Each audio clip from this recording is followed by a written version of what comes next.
I have to take a moment and say that this talk that Paul is about to give, it's a subject that I find absolutely fascinating. I don't know anyone who's ever spoken directly publicly on this subject. And there is no better person than Paul to talk about this because he is a leading expert. And just a little backstory, I was asking him, are there are we not alone? Are there aliens from outer space? And he tuned me into a whole nother reality that is possible to, and I don't want to give anything away. I don't want to steal his thunder. I just have to tell you, this topic is fascinating, and I'm going to turn it over to Paul. I can't wait to hear this. Take it away, Paul. Hi, Molly. Hi, everybody. Thank you, Molly and Janica, for putting on this fantastic conference and giving us all something to think about that's a little bit maybe out of this world. And I also want to thank my good friend Robert Jacobson for being such a tough act to follow with that great panel we just saw. And what's that? I see a question. Hey, HYNEK, what's with the short hair? Okay. Look, I cut my hair myself yesterday. I didn't go to some midnight black market COVID barbershop speakeasy. So please don't think that I'm going out and social nearing all over the place. With that, I am going to share my screen here. Very happy to be here. And welcome to the AI Showbiz May the 4th COVID DO conference. What, too soon? All right. So I've been asked today to speak about growing up with UFOs. Yes, UFOs. So why should we care about UFOs? Well, most people believe that something is happening. Something is happening in our skies. And just as of last week, the Pentagon officially confirmed the Navy videos that we've been seeing. You know, this is so different from the military stance historically on UFOs. Basically, the Navy has said, we're seeing hundreds of UFOs. We don't know what they are, and we could use some help. I mean, that is just amazing to me. And in this picture, you can see on the left, Dave Altman, and on the right, my friend Kevin Day. Kevin was a radar operator on the USS Nimitz in 2004, and he is an eyewitness to one of the most important and best documented UFO cases in history. My father, his name was J. Allen HYNEK. He was an astronomer and a rocket scientist. And here he is literally on top of the world on the cover of Life magazine in 1957, because he had been in charge of placing observatories all around the world to track what were then known as artificial satellites. So when Sputnik launched in October 1957, my father and his team were the experts on where it was going. Here he is, a rare photograph in his native element in class at Northwestern University, where he was chairman of the Department of Astronomy, and which is why I was born in Chicago.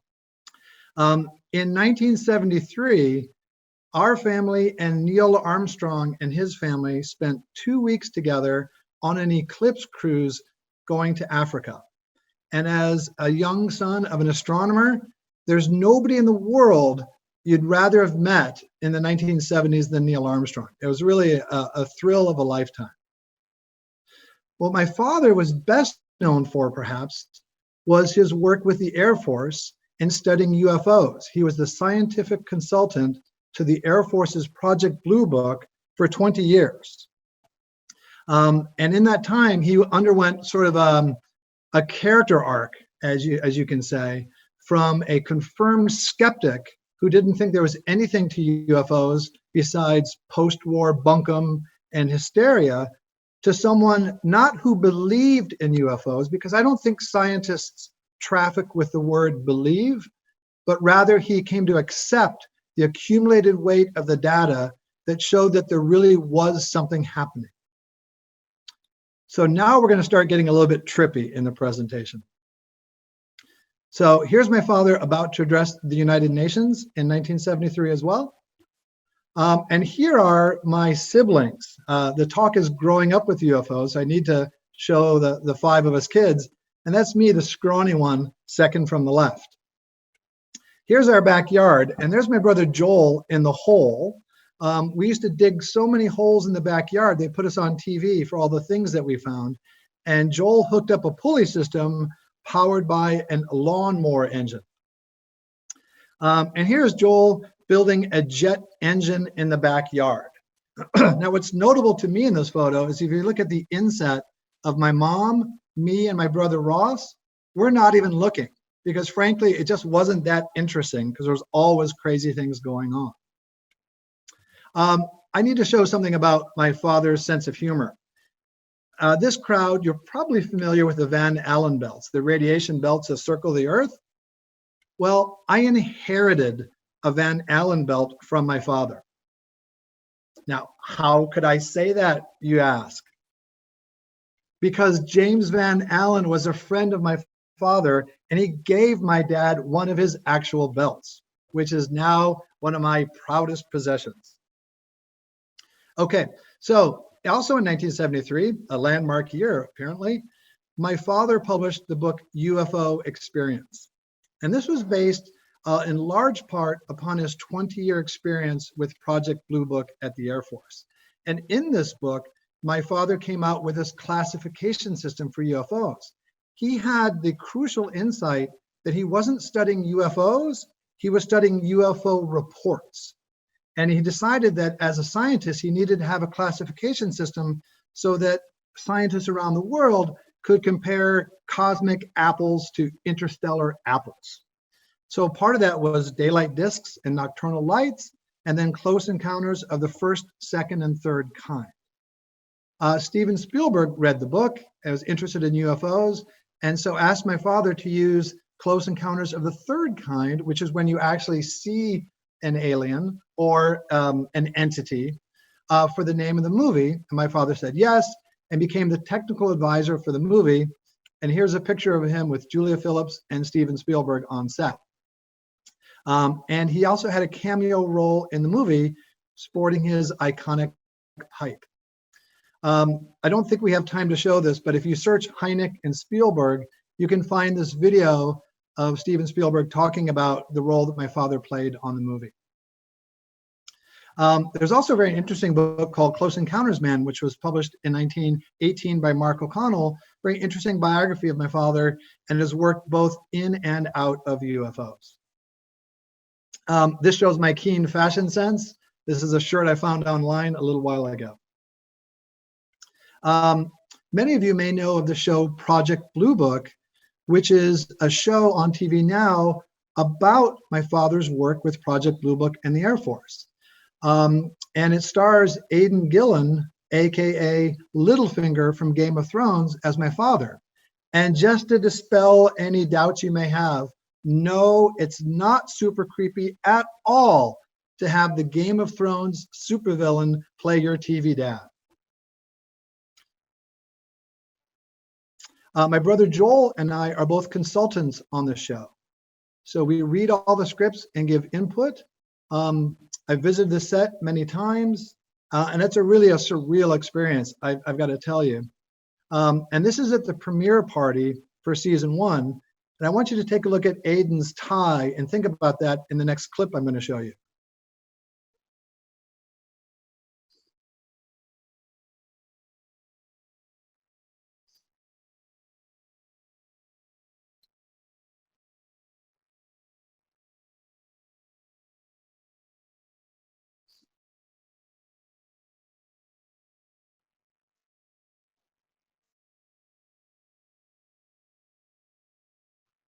Robin, we're not getting audio on his video.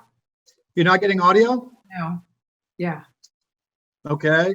No, he needs to select, he'll need to get out of share screen and select on the bottom of the page, this audio, and on the bottom left, there's 2 things you'll have to check and then share your screen again. Sorry, Paul. Okay, no worries. Why don't we just press on? That's really complicated for a French major like me. So Aidan mentions being on the set and receiving that tie from Joel and I, and having talked with us to learn about the family. So moving right along, this is the set of Close Encounters on the show Project Blue Book in episode 6 from season 2, where we recreated the set of Close Encounters. These are some photos I took with my phone and a quick video where the sound isn't as important.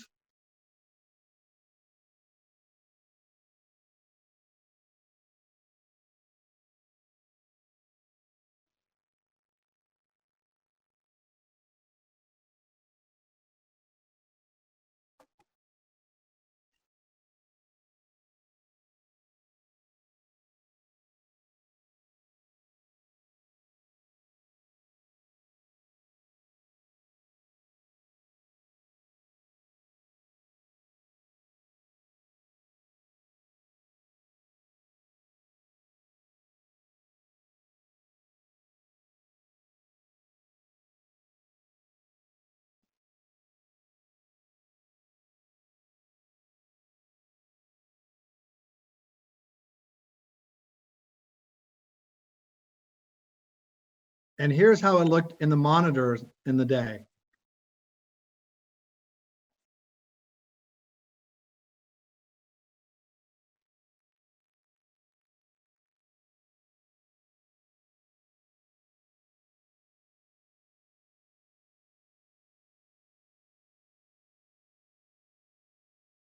Wait for it.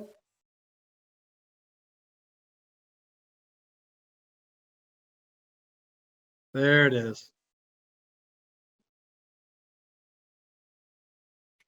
So it was great being part of the production and on the set. And they actually gave me a cameo role. And it's a really pivotal role as a cameraman. And you can see my cameo on this next clip. You'll see me in the background being raised on a crane.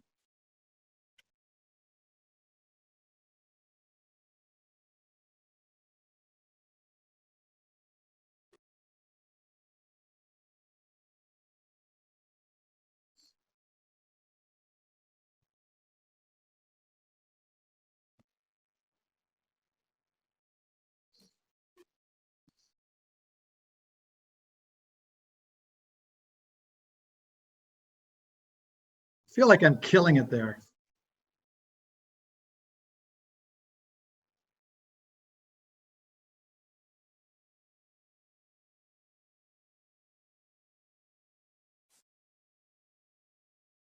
And after filming, I spoke from my sort of lofty position there to the crew and the cast on behalf of my family. Now, this was really interesting because here I am having a cameo role in the show about my father in the episode of the movie based on his work in which he had a cameo. It doesn't get much more meta than that. Done a lot of publicity along with the show, which has been really fun. Here's a viewing party. From the left, that's Arturo Interian, the former executive of history, David O'Leary, the creator, Michael Malarkey, who plays my father's Air Force partner, who was ironically born just 10 minutes from Wright-Patterson Air Force Base, where Project Blue Book was based, and my brother Joel. More publicity shots, and I'm the MC for the Raw Science Film Festival and put together a panel there for the cast as well. This is one of my favorite public appearances, and this was at the AI Showbiz last year in Redwood City. This is with Jacques Vallée, and I was asked to speak about AI and UFOs, and I said, well, I don't know that much. How about if I ask Jacques Vallée? Now, Jacques Vallée is a long and dear family friend, has an AI and PhD from Northwestern, and is one of the leading experts on UFOs, and also has what have now come to be known as Jacques socks. Here I am with Calvin Parker from the 1973 Pascagoula, Mississippi sighting, which just gets better and better with age as more and more witnesses keep coming forward.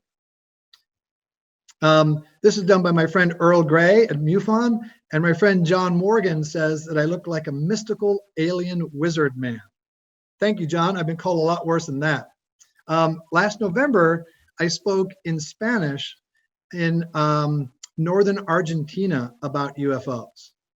And this picture here, I can tell anybody who's interested afterwards how to get a guaranteed standing ovation. There's a little bit more to the story than the picture. And the COVID gods willing, thanks to my dear friend Paola Harris, I will be going to speak in Italy in Italian in Rome in October. And I throw down this challenge to anybody who wants a UFO speaker. I will speak in any language in anywhere in the world. In November, I'm speaking at Paola Harris's UFOs and Artificial Intelligence Conference. Again, COVID, God's willing, and I hope that comes off in November. My friend Nova Spivak and I have some very interesting UFO artifacts. This one here clearly shows what's purported to be an alien civilization. And the question is this really 6,000 years old, or is it from a sweatshop 6 months ago? Now, working with Hoyt Yateman and my brother Joel, we are working on something truly fascinating to reverse engineer the propulsion system of UFOs. Now, can you pick out some of the components in this photo? What's that in the back? Yes, that's right. That's a Tesla coil. Yep, that's a superconductor. And what about down here on the right? Yep, that's a can of 7-Up. What do you get when you put all those together? An anti-gravity machine. Yes, and we've had an interesting result in our experiments. And I should say that Hoyt Yateman was the one that brought this to our attention.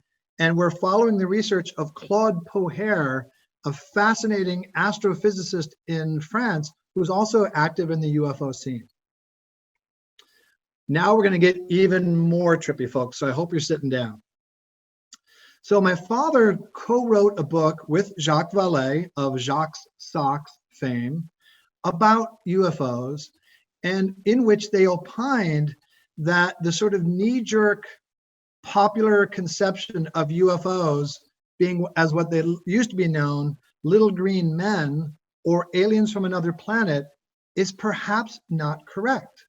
For a lot of us, it's sort of synonymous. We think of UFOs and aliens. But if you think about it from an astronomical point of view, there are some non-trivial problems with the idea or the extraterrestrial hypothesis.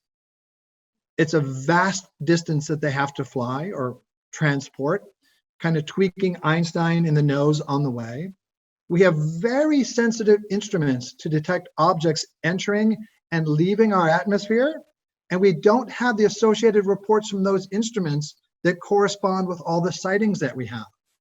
And these objects appear to exhibit a peculiar amount of comfort in our Earth gravity and environment. So, and also, as you saw, my father's book was called The UFO Experience. When we talk about UFO and encounters, we don't always talk only about the sightings, because as we saw in the movie Close Encounters, and as in many of the reports, the actual visual sighting of an object is not, and sometimes not even the most important component of the overall experience. There are reports from credible witnesses talking about communication of sorts, even before, during, and after the sighting. So it's the totality of this UFO experience, often with these feelings of communication and the astronomical challenges that led Jacques and my father and others 2 minutes remaining. to question the idea of UFOs coming from another galaxy or other planets. So we started thinking about even more perhaps exotic alternatives like time travel or interdimensional travel. Here's a video I wish I could show, but we don't have time, nor the sound. And so my friend Nova, who had the UFO artifacts, asked me one day where my father thought UFOs came from. And I said, perhaps interdimensional travel. So he said, you need to read the book Alien Information Theory. And I said, you've got me just at the title.